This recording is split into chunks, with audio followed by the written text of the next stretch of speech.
Hello student, next जो हमारे पास unit है वो है यूनिट नंबर 3।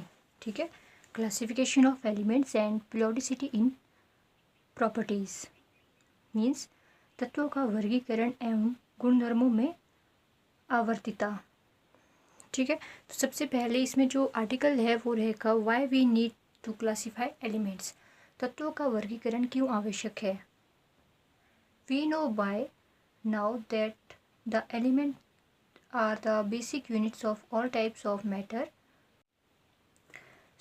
अभी तक हम ये जान चुके हैं कि तत्व सभी प्रकार के पदार्थों की मूल इकाई होती है। ठीक है, तो सन 1800 में क्या हुआ था, ओनली 31 एलिमेंट्स आपके पास जो थे वो हमें ज्ञात थे। ठीक है, और सन 1865 में number of identified element had more than double to 63 means सन 1865 तक 63 तत्वों की जानकारी हो गई थी। ठीक है, और आजकल हमें 114 तत्वों के बारे में पता है। इसमें से हाल में ही खोजे गए तत्व जो है आपके पास वो मैन मेड है, मतलब कि मानव निर्मित है। राइट, तो ये थी इसकी जस्ट इंट्रोडक्शन कि हमें एलिमेंट को क्लासिफाई करने की आवश्यकता क्यों महसूस हुई थी। नेक्स्ट है जेनेसिस ऑफ पीरियोडिक क्लासिफिकेशन, आवर्त सारणी की उत्पत्ति।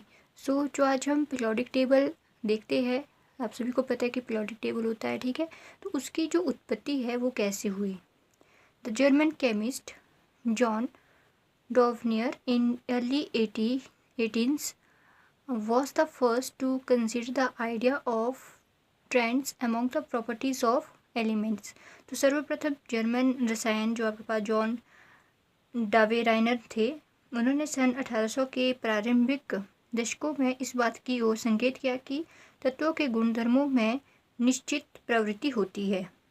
ठीक, तो 1829 में ही named a similar among the physical and chemical properties of several group of the 3 element triads। तो सन 1829 में उन्होंने समान भौतिक एवं रासायनिक गुणों वाले 3 तत्वों के समूहों त्रिकों की तरफ ध्यान आकर्षित किया। उन्होंने यह भी बताया कि प्रत्येक त्रिक के बीच वाले तत्वों का परमाणु भार शेष दोनों तत्वों के परमाणु भार के औसत मान के लगभग बराबर होता है। Means in each case he notice that the middle element of each of the triads had an atomic weight about halfway between the atomic weight of the other two। ठीक है, तो जो ये डायवराइनर का त्रिक का नियम था, ट्रायड्स का नियम था, लॉ था, वो कुछ ही तत्वों के लिए सही पाया गया। इसीलिए इसे महज एक संयोग समझकर इसका विचार छोड़ दिया गया। तो जो इन्होंने अपनी स्टेटमेंट दी थी ट्रायड्स के लिए कि जो आपके पास similar physical and chemical properties के ग्रुप को इन्होंने यहाँ पे जैसे यहाँ पे सारणी दी गई है इसमें में क्लासीफाई किया, तो ये कुछ ही जो एलिमेंट थे उसके लिए संभव हो पा रहा था। इसीलिए इसे एक संयोग समझकर इसका जो थॉट था वो हमारे साइंटिस्ट ने छोड़ दिया था।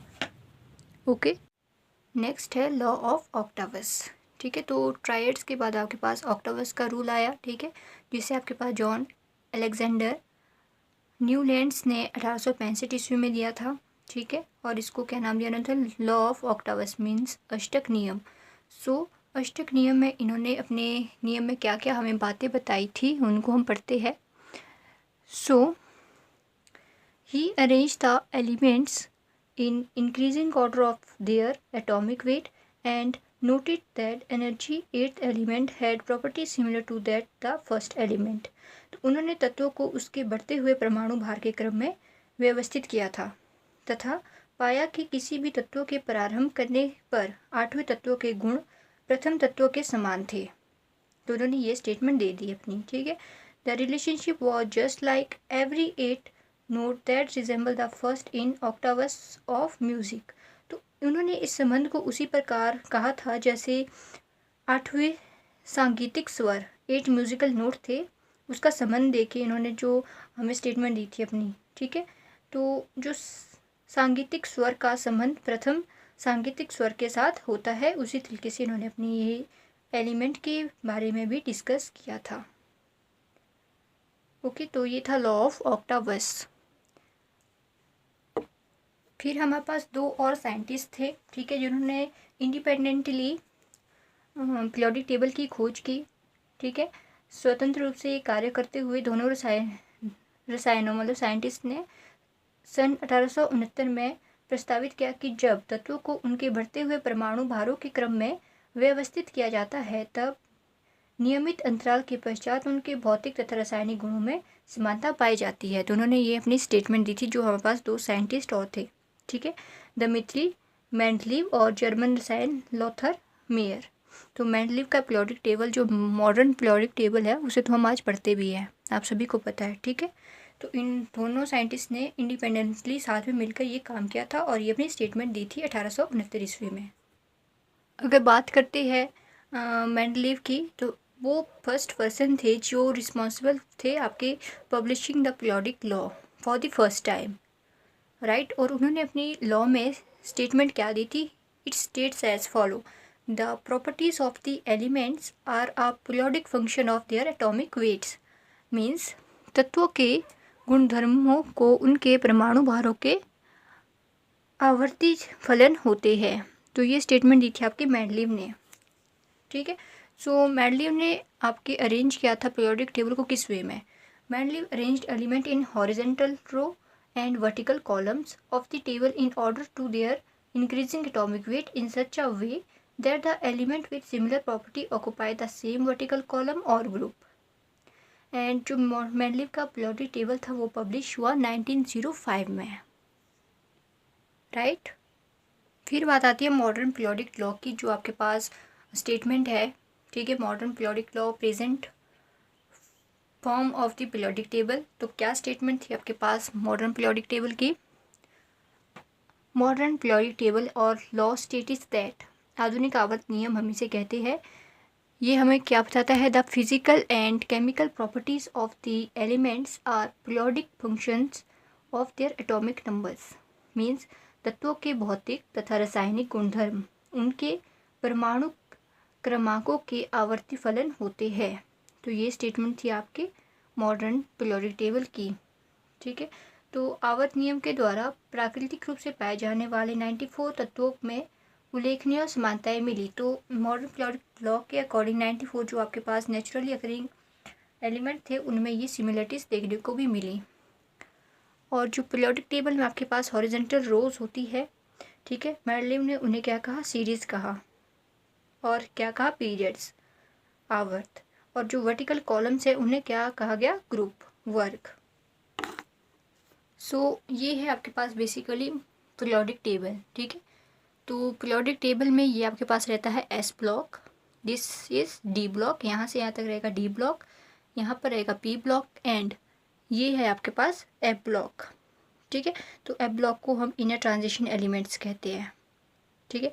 डी ब्लॉक हो गया ट्रांजिशन एलिमेंट्स। पी ब्लॉक में स्पेसिफिक नाम होते हैं, जैसे कि ये वाला आपके पास कॉलम है तो इसको हम नोबल गैसेस कहते हैं, ठीक है। ये हो गया आपके पास halogen family, oxygen family, nitrogen, carbon, boron family, ठीक है। और इनके अनदर नेम्स भी होते हैं, राइट। तो स्ट्रोंशियम से जिंक तक या यूट्रियम से कैडमियम तक, ये जितने भी है यहाँ से यहाँ और यहाँ से यहाँ तक, ये डी ब्लॉक में आते हैं, ठीक है। ट्रांजिशन एलिमेंट इन्हें कहते हैं। Alkali metal and alkaline earth metals in 2 group में आते हैं, मतलब कि एस ब्लॉक पीरियड में आपके पास alkali metal and alkaline earth metals present होते हैं। And 4F series lanthanide series आपके एफ ब्लॉक में आती है और एक्टिनाइट सीरीज भी आपके एफ ब्लॉक में आती है। सो +1 क्लास के लिए ये पीरियोडिक टेबल इतना इम्पोर्टेंट नहीं है। क्यों? क्योंकि आपके पास जनरल सी आपके पास इलेक्ट्रॉनिक कन्फिग्रेशन आती है, जैसे यहाँ से यहाँ तक आ गई 21 to 30 तक आपको करनी पड़ेगी, ठीक है। 1 to 30 आपको इलेक्ट्रॉनिक कन्फिग्रेशन आनी चाहिए, और जैसे हीलियम, लिथियम, सोडियम, इनके नाम आपको पता होना चाहिए, ठीक है। तो पीरियोडिक टेबल के ऊपर मैंने ऑलरेडी वीडियो अपलोड की है, जिसका लिंक मैं आपको डिस्क्रिप्शन में प्रोवाइड कर दूँगी। आप वहाँ पर जाके देखिएगा कि पीरियोडिक टेबल में कौन कौन से कॉन्सेप्ट आपके यूज़ होते हैं, ओके। बात करते हैं एस ब्लॉक एलिमेंट की, ठीक है। तो एस ब्लॉक के तत्व कौन कौन से होते हैं? द एलिमेंट ऑफ ग्रुप 1, जिसे हमने कहा था कि वो एल्कली मेटल्स होते हैं, हिंदी में हम इसे क्षारीय धातुओं के नाम से जानते हैं। And group 2 alkaline earth metals mean क्षारीय मृदा धातुओं, ये इनके नेम्स हैं जिनसे हम इन्हें जानते हैं, ठीक है। विच है NS1 and NS2 outer most electronic configuration. तो इनकी क्या होगी electronic configuration outer most NS1 and NS2 belonging to the S block element. तो ये कहाँ बिलोंग करे आपके पास एस ब्लॉक एलिमेंट में बिलोंग करे है। And these all are reactive metals, मतलब कि ये सारे के सारे क्रियाशील धातुएं हैं। एंड इसके पास क्या होता है लो आयनाइजेशन एंथैल्पीज होती है एस ब्लॉक एलिमेंट्स की, राइट। तो ये आपके पास हिंदी में भी यहाँ पे स्टेटमेंट दी गई है। अगर आपको समझ में नहीं आ रहा होगा तो आप यहाँ से एक बार इसको रीड कर लीजिए, ठीक है। एंड जो मेटेलिक करेक्टर की बात करें हम एस ब्लॉक में, तो metallic character and reactivity increases as we go down the group. जैसे जैसे हम ग्रुप में नीचे की तरफ जाते हैं आपकी जो रिएक्टिविटी है मेटेलिक करेक्टर की वो क्या होती है इंक्रीज होती जाती है। क्यों? Because of high reactivity they are never found pure in nature. तो ये सारे के सारे एस ब्लॉक के एलिमेंट क्या होते हैं आयनिक होते हैं नेचर में एक्सेप्ट लिथियम एंड बेरिलियम, ये इसमें एक्सेप्शन लगी हुई है। फिर बात आती है पी ब्लॉक एलिमेंट्स की, ठीक है। तो पी ब्लॉक के तत्व कौन कौन से होते हैं comprise those belonging to the group 13 to 18 जो हमने बात की थी, ठीक है। ग्रुप 13 to 18 आपके पास पी ब्लॉक में आते हैं। And this together with the S block element are called the representative elements और मेन ग्रुप एलिमेंट्स। तो एस ब्लॉक के साथ जब हम इनको कंबाइन करके देखते हैं तो इन्हें हम क्या कहते हैं रिप्रेजेंटेटिव एलिमेंट्स या फिर मेन ग्रुप एलिमेंट्स, मतलब कि निरूपिक तत्व या मुख्य वर्ग के तत्व हम पी ब्लॉक एलिमेंट्स को जब हम एस ब्लॉक के साथ कंबाइन करते हैं तो इन्हें कहा जाता है। The outer most electronic configuration varies from NS2 NP1 to NS2 NP6 in each period. At the end of each period is a noble gas electron with a closed valence shell NS2 NP6 configuration. तो आपको पता है कि जो last में आपके पास आता है पीरियड वो कौन सा होता है नोबल गैस होता है और उसकी जो वैलेंस शेल इलेक्ट्रॉनिक कन्फिग्रेशन है वो क्या होती है NS2 NP6 रहती है, ठीक है। And all the orbitals in the valence shell of the noble gases are completely filled by electrons and it is very difficult to alter this stable arrangement by the addition or removal of electrons. The noble gases thus exhibit very low chemical reactivity. तो इसी कारण आपके पास जो noble gases हैं उनकी लो chemical reactivity भी रहती है। देन नेक्स्ट जो आता है आपके पास वो है डी ब्लॉक एलिमेंट जिसे हम ट्रांजिशन एलिमेंट्स कहते हैं संक्रमण तत्व। These are the electron of group 3 to 12 in the center of the periodic table. These are characterized by the filling of inner d orbitals by electrons and therefore referred to as d block elements. तो 3 से 12 तक जो centre में आपके पास periodic table में रहता है उसे हम डी ब्लॉक एलिमेंट या फिर ट्रांजिशन एलिमेंट कहते हैं, ठीक है। तो ये आपके पास कैसे करेक्टराइज्ड होते हैं by the filling of inner D orbitals of by element and therefore referred as the D block element. General electronic और आउटर कन्फिग्रेशन जो इसकी रहती है वो होती है N-1 D1-10 NS0 to 2 except for PD where its electronic configuration is 4D10 5S0. they are all metals. तो ये सारे के सारे क्या है धातुएं हैं, ठीक है। एंड बात करते हैं इसकी तो ये मोस्टली आपके पास कलर्ड आयंस होते हैं और एग्जिबिट करते हैं वेरिएबल वैलेंस, मतलब कि डिफरेंट ऑक्सीडेशन स्टेट की पॉसिबल इसमें होती है। And paramagnetic in nature and used as a catalyst. तो ऑफनली ये कैटलिस्ट की तरह हम यूज़ करते हैं इन एलिमेंट्स को। एफ ब्लॉक एलिमेंट्स, तो एफ ब्लॉक एलिमेंट्स को हम इनर ट्रांजिशन एलिमेंट्स कहते हैं आंतरिक संक्रमण तत्व। The two rows of element at the bottom of the periodic table called lantanoids, ठीक है, जो सीजियम से ल्यूटीरियम तक आपके पास रहते हैं, ठीक है। और एक्टिनॉइड्स आपके आते हैं 90 to 103 से लॉरेंशियम तक। तो ट्रांस लॉरेंशियम का कॉन्सेप्ट भी आपके पास आता है, ठीक है। तो वो आपको अभी नहीं आएगा, आफ्टर ग्रेजुएशन या फिर BSc में आप इसको देख सकते हो, ठीक है। तो एक्टिनॉइड में ये सीरीज़ यहाँ तक रहती है और इसकी इलेक्ट्रॉनिक कन्फिग्रेशन क्या है N2 F1 to 14 N-1 D0-1 NS2. The last electron added to each element is filled in f orbital. These two series of element are hence called the inner transition elements. और ये सभी क्या होते हैं आपके पास metals ही है, these all are metals, okay. Next जो concept है वो है metals, non metals and metalloids. तो इसकी जो वीडियो है वो भी मैंने ऑलरेडी अपलोड की है इस चैनल पर, तो आप उसको चेकआउट कर सकते हैं। मैं इसका भी डिस्क्रिप्शन में आपको लिंक प्रोवाइड कर दूँगी, ठीक है। तो उसमें मैंने आपको अच्छे से ये चीज़ें बताई हुई है, तो आप उस वीडियो को जाकर अच्छे से एक बार देख लीजिएगा, ठीक है। तो आपको पता है कि जो मेटल्स है उसको हम धातु कहते हैं, नॉन मेटल्स मीन्स अधातु और मेटलॉइड्स मीन्स उपधातु। The element can be divided into metals and non metals. Metal comprise more than 78 of all known element. तो 78% तो आपके पास पूरे पीरियोडिक टेबल में मेटल ही प्रेजेंट है, ठीक है। अगर हम मेटल की स्पेसिफिकली जानकारी रखते हैं तो, जो कि आपके पास जो पीरियोडिक टेबल है उसकी बाईं ओर स्थित होते हैं। नॉन मेटल की बात करें तो ये आपके पास लोकेटेड होते हैं top right hand side of the periodic table, okay.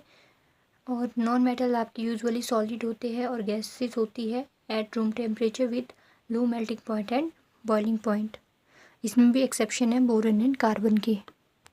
फिर बात आती है सेमी मेटल्स की, जिसे हम मेटलॉइड्स कहते हैं, ठीक है। ये करेक्टराइज होते हैं by both metals and non metals.